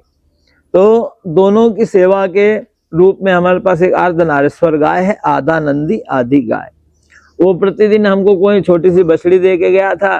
जब हमने ध्यान से देखा तो हमको पता लगा कि आधा नंदी आधी गाय है, तो उसके लिए एक छोटा मंदिर बना दिया। अब नियमित उनकी आरती पूजा होती है, तो वो अभी 10-15 मिनट में यहाँ आने वाले हैं, खुद ही आ जाएंगे। अभी आप उसको शूटिंग में भी ले लेना, यहाँ आ जाएगी। तो जब से हमने कहा भाई पहले गाय के भोजन दें, उसके बाद हम भोजन करें, तो रोज गाय को भोग लगता है, उसके बाद में हम पाते हैं। तो और जो सुबह खड़े होके जब भी जैसे ही खड़े होते हैं तो सबसे पहले गौ के दर्शन होना चाहिए। तो इसलिए यह मंदिर बना दिया कि हम खड़े होते हैं तो गाय के दर्शन भी होते हैं, नंदी के भी साथ में होते हैं, और रोज पूजा आरती होती है। गुरुजी, आपके द्वारा गीता, रामायण, भागवत भी गुरुजी द्वारा कहा जाता है। गुरुजी, गीता, रामायण, भागवत सुनने से कैसा पुण्य मिलता है और किस चीज की प्राप्ति होती है? देखो, भागवत जी में बताया है कि भाई आप 7 दिन भागवत सुने तो आप सब पापों से मुक्त हो जाएंगे। पर मैं तो ये कहता हूँ कि भाई पाप से जब भी मुक्त हो जाएंगे कि आपके कर्म भी बदल जाए, है ना। आपने किसी चीज को अगर रट लिया, एक तोता भी अगर राम राम रट लेता है तो वो भी पेड़ पे बैठ के राम राम बोल सकता है ना। बोल तो सकता है पर वो अपना उसका जो जीवन है वही करेगा, सिर्फ बोलेगा। जैसे उसको राम राम रटना सिखा दिया तो राम राम तो करता रहेगा पर वो राम का काम कुछ नहीं करेगा, इसलिए वो तो पक्षी कहलाएगा ना। वो उसको सिखा दो कि नल के नीचे बैठ के बैठोगे तो गीले हो जाओगे, तो सीख जाएगा। वो नल के नीचे बैठ के भी वो बोलेगा कि नल के नीचे बैठोगे तो गीले हो जाओ, बैठ के ही बोलेगा ऐसा। तो गीता, भागवत, रामायण सुनने से मोक्ष नहीं होगा, उसके आपने जैसे प्रणाम किया ना, तो चरण पकड़ने से मुक्ति नहीं होगी, आचरण पकड़ने से मुक्ति होगी। आचरण पकड़ने से, चरण तो ठीक है, एक व्यवस्था है। वैसे ही कथाएं जितनी भी है, अगर हम गीता भागवत की बात करें तो भागवत जी मरना सिखाती और राम कथा जीना सिखाती। तो सुनने से, मैं एक छोटा सा किस्सा बोलूं आपको। बोलिए गुरुजी। कि 2 आदमी ट्रेन में जा रहे थे जी। एक आदमी रोज रामायण पढ़ता था, तो रामायण पढ़ते पढ़ते समय आया, ट्रेन में रामायण पढ़ना शुरू की। कुछ जो लोग साथ में बैठे थे उन्होंने कहा कि महाराज आप तो बड़े धार्मिक हो, आप तो रोज रामायण पढ़ते हो। बोले मैं 30 साल से प्रतिदिन रामायण पढ़ता हूँ, आज तक एब्सेंट नहीं हुआ। बोले सुबह शाम? हाँ सुबह शाम। तो बोले जा कहाँ रहे हो? बोले मेरे भाई का और मेरा झगड़ा चल रहा है, पेशी पे जा रहा हूँ। दोनों टाइम रामायण पढ़ रहा है, भाई से भाई का झगड़ा हो के पेशी पे जा रहा है, तो उसका रामायण पढ़ना क्या सार्थक रह गया? कोई मतलब नहीं। उसने पढ़ी तो समझी नहीं। पढ़ना सब कुछ नहीं है, सुनना सब कुछ नहीं है, समझना सब कुछ है। अगर हम भागवत में बैठ के सुन रहे हैं और समझ गए तो सुनना सार्थक हो गया। अगर हम गीता पढ़ रहे हैं और पढ़ के समझ गए तो पढ़ना सार्थक हो गया, नहीं तो वही तोते वाला किस्सा है। गुरुजी, आप किसी से 1 रुपया चंदा मांगते नहीं, तो गुरुजी कैसे आश्रम का काम चलता है और कैसे गौओं का चारा और आश्रम? देखो, चंदा हमारे माता पिता ने, हमने माता पिता से बोला कि हम साधु बन के परमार्थ करेंगे, तो हमारे पिताजी ने सबसे पहली बात यही बोली हमको कि बेटा तुम परमार्थ करो पर किसी से मांगना मत। तो हमने कहा कि नहीं मांगेंगे, हम हमारे स्वार्थ के लिए नहीं मांगेंगे, पर सेवा के कार्य के लिए अगर मांगना पड़े तो मांग सकते हैं। तो बोले ठीक है, ऐसा ज्यादा आवश्यक हो, तुमको लगे कि बगैर मांगे काम नहीं चलता तो मांगना, और अगर तुम्हारी सच्ची भक्ति है तो बगैर मांगे चल जाएगा। तो हमने कहा ठीक है।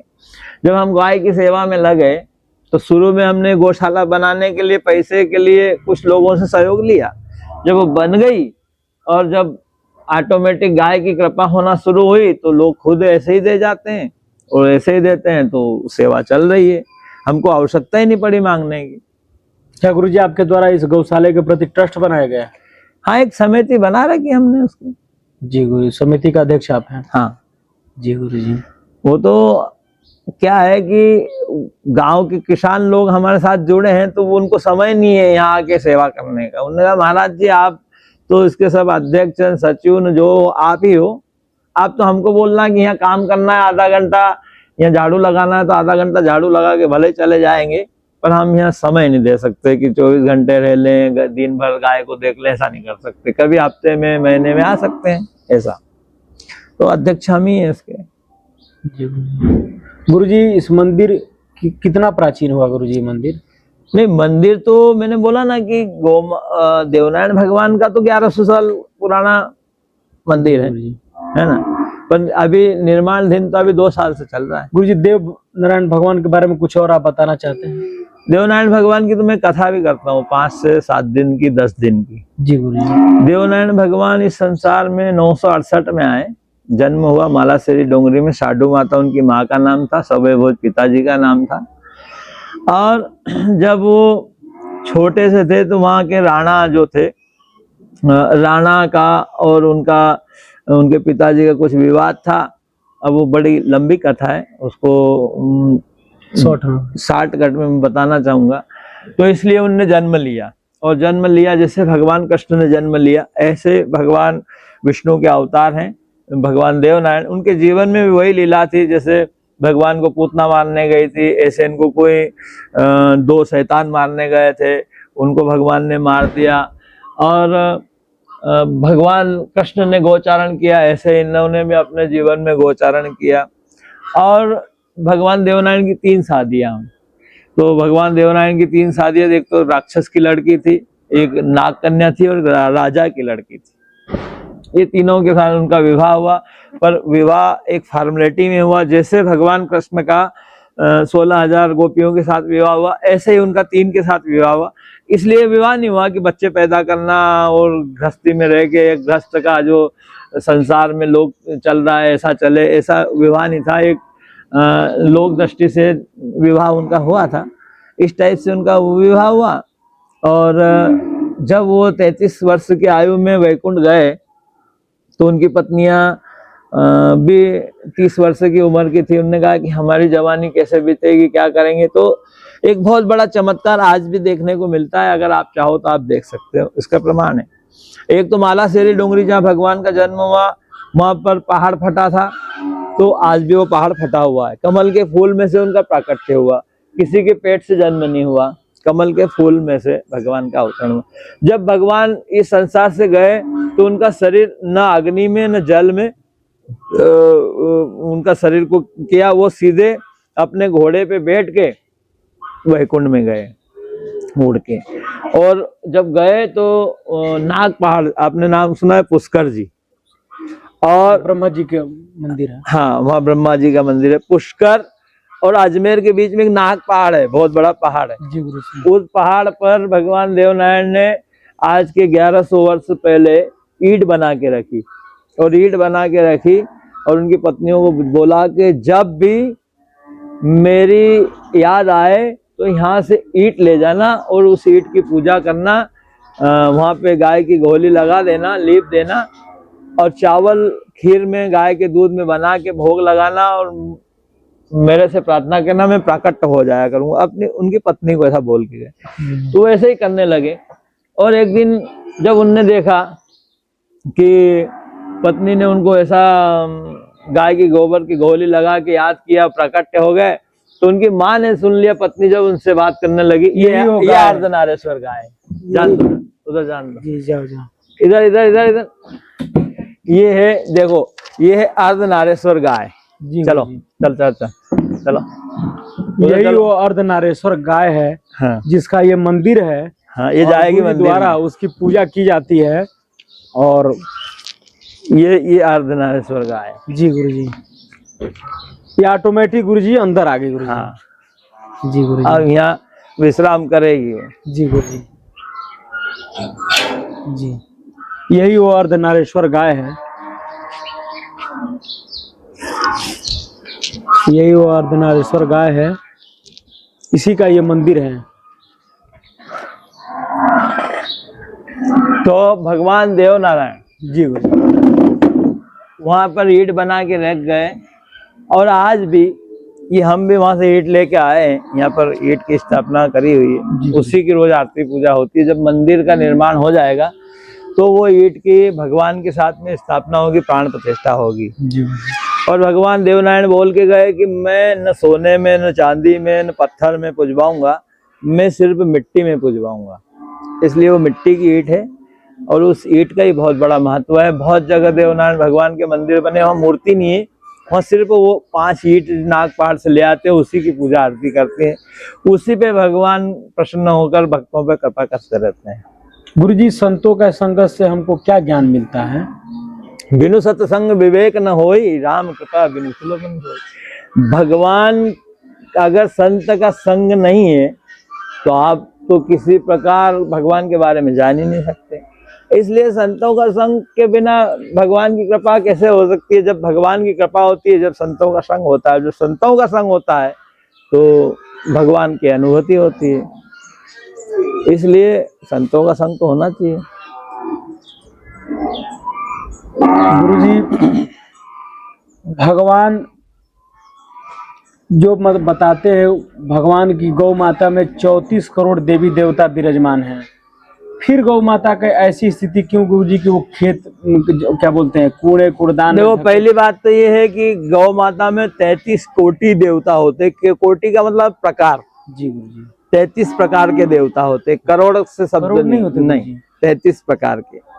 और 33 प्रकार के देवी देवता होने के बाद में आप कहते हैं कि गौ माता क्यों कूड़ा करकट खा रही। भगवान राम ने जब गंगा पार करी तो उनको केवट की क्या आवश्यकता थी।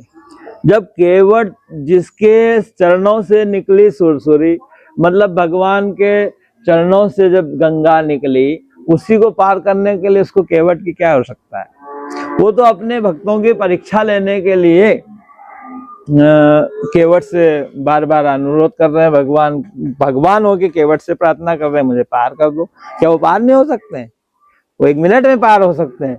गौ माता के अंदर 33 कोटि देवी देवता है। गौ माता बैकुंठ से आती है और बैकुंठ में जाती है। गौ माता के बाद दूसरी कोई होनी नहीं है कि इसके बाद में 84 लाख में से आई और 84 लाख में जाएगी, ऐसा कुछ नहीं है। सीधी आती है, सीधी जाती है। और गौ माता भगवान की भी भगवान है। गौ माता भगवान की भी भगवान है। इसलिए वो अपने भक्तों की परीक्षा ले रही है कूड़ा खा के कि देखते हैं इनमें कितना दम है, ये कितना मेरी सेवा में लगे हैं, कितना जय जयकार करते हैं, कितना चंदन तिलक लगा के मंदिर में जाते हैं। वो तो परीक्षा ले रही है। तो गौ माता तो स्वयं है। जब वो गौ माता में बोल रहा हूँ कामधेनु है, जब वो वशिष्ठ की इच्छाएं पूर्ति कर सकती है, गौतम की कर सकती है, जमदग्नि ऋषि की इच्छाएं पूर्ति कर सकती है, महाराज दशरथ की इच्छा को पूर्ति कर सकती है, उनके घर में भगवान का अवतार करवा सकती है, तो वो खुद का नहीं कर सकती क्या? पर वो भक्तों की परीक्षा ले रही है।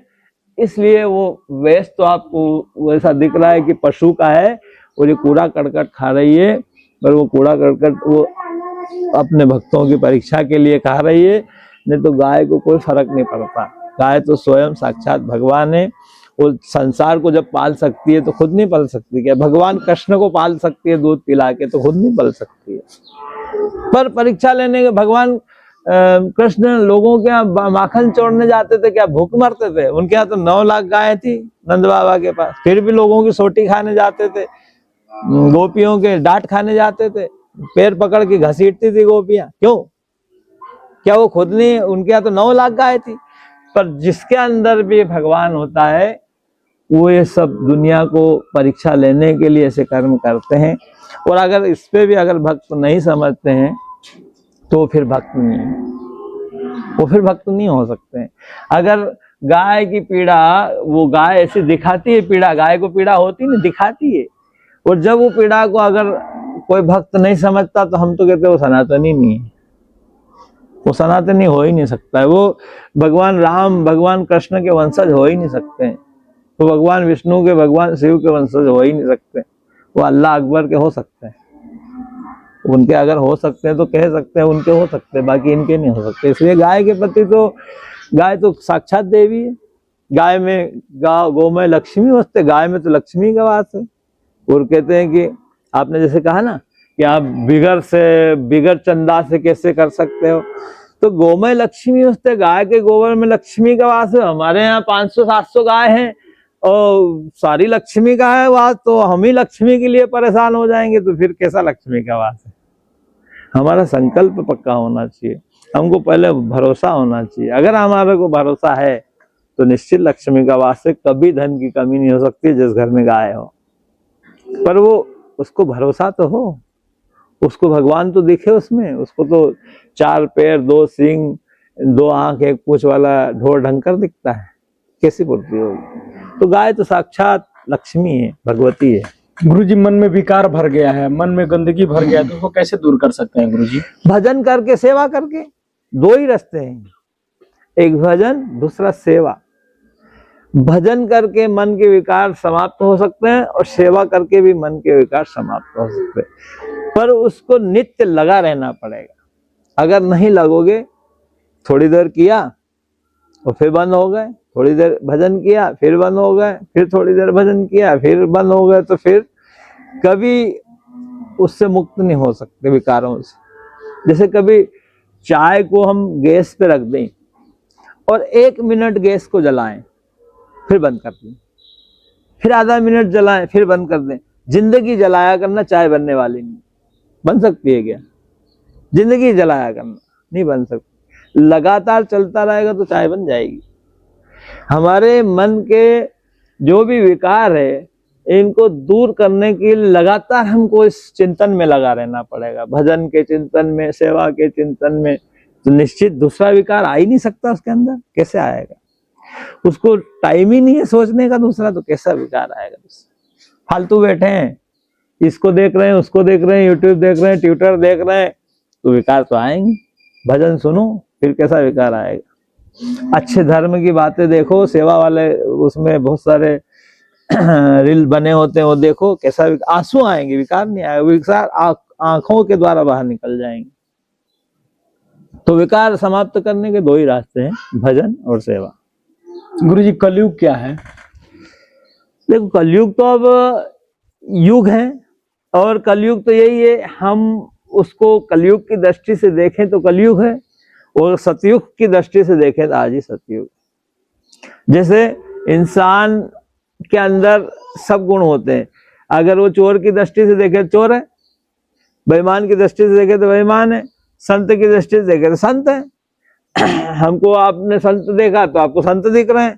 किसी राह चलू को देखा, अरे बाबा तो धन कमाने के लिए बैठा है, बेईमान है, तो उसको बेईमान दिखेगा। जा की रही भावना जैसी, प्रभु मूरत देखी तैसी, है ना। तो ये हमारे देखने पे नजरिया होता है कि हम कैसा देख रहे हैं। गुरुजी कल की अवतार कब होगा? कल की अवतार तो कलयुग में ही होने का शास्त्र तो बताते हैं। जी गुरुजी। अब कल की अवतार संबल में होगा ऐसा भी कहते हैं। योगी जी ने उसको साफ करा दिया है, अब वापिस वहाँ व्यवस्था हो रही है। जब पूर्ण रूप से व्यवस्था हो जाएगी तो कल के अवतार तो होगा। जी गुरुजी। गुरुजी कोई आपसे मिलना चाहे, कोई इस आश्रम पे आना चाहे, कोई आपसे मतलब कथा कराना चाहे, तो कैसे यहाँ आ सकता है, कैसे मिल सकता है? देश विदेश से कोई आना चाहे या फिर दिल्ली? देखो यहाँ पर ये तो 4 लाइन पे है। यहाँ से बड़ा अगर हम एयरपोर्ट देखने जाएं तो 80 किलोमीटर पे इंदौर है, और जनसंघ रेलवे का बहुत बड़ा खंडवा में है, यहाँ से 45 किलोमीटर है, और 4 लाइन के ऊपर खंडवा जिला के अंदर आता है। माँ गंगा गौशाला नाम है। पास में बहुत बड़ा तीर्थ ओंकारेश्वर, यहाँ से 20 किलोमीटर पे है। तो सहज सरल रास्ता है यहाँ आने के लिए। और माँ गंगा गौशाला के नाम से इस धाम का नाम है, देवनारायण धाम माँ गंगा गौशाला। तो कोई भी 10, 20, 50, 25 किलोमीटर में यहाँ बता भी सकता है। और आने के लिए सही मार्ग है ना, सीधा इंदौर खंडवा रोड पे, मेन रोड पे है मध्य प्रदेश में। गुरुजी कोई आपके भक्तों के लिए कोई आपका आशीर्वचन, हमारे दर्शकों के लिए कोई आपका आशीर्वचन? देखो, सभी दर्शकों से, भक्तों से मैं यही कहना चाहूंगा कि आप आपके जीवन में अच्छी सेवा करो, गौ माता की सेवा करो, माता पिता की सेवा करो, गुरु की सेवा करो, और जितने भी जीव हैं उनकी सेवा करो, और भगवान का भजन करो। और जीवन में जो भी आप कर्म कर रहे हो उसको सत्कर्म करो। आप नौकरी कर रहे हो तो एक सत्कर्म के रूप में करो, उसमें बेईमानी न हो, किसी तरह के भ्रष्टाचारी न हो। अगर आप किसान हो तो ईमानदारी के साथ खेती करके, उसमें कोई मिक्सिंग फिक्सिंग करके नहीं बेचना है। जैसा शुद्ध आया वैसा शुद्ध बेचो। अगर आप कोई डॉक्टर है तो अच्छे से ईमानदारी के साथ इलाज करो। जितना आपको खर्चा आया उतना ही अगर पैसा लो। गरीब का फ्री में सेवा कर सके तो करो, यही आपकी पूजा है। वकील है तो एक अच्छा न्याय करो। जो सत्कर्म करता है, जो अच्छे काम करता है, उसी के तरफ, उसी का आप वकील बनो, उसी के तरफ पैरवाई करो कोर्ट में। और जो भी जिस भी आप मार्ग में लगे हो उस मार्ग में ईमानदारी के साथ, एक मानवता के साथ, एक धर्म को आचरण में लेकर करते रहो। यही मेरा संदेश है। और इसी के साथ अगर आपका जीवन है तो निश्चित आपको कोई पूजा पाठ करने की भी ज़्यादा आवश्यकता नहीं है। आपको भगवान की आपके ऊपर कृपा होगी, आपके ऊपर संतों की कृपा होगी, और आपका जीवन सफल हो जाएगा। और आप इस जीवन के जीवन मरण से मुक्त हो जाएंगे। बोलो गौ माता की जय जय। गुरु जी, अपना कीमती समय देने के बहुत बहुत धन्यवाद। दंडवत प्रणाम गुरु जी। धन्यवाद। जय हो।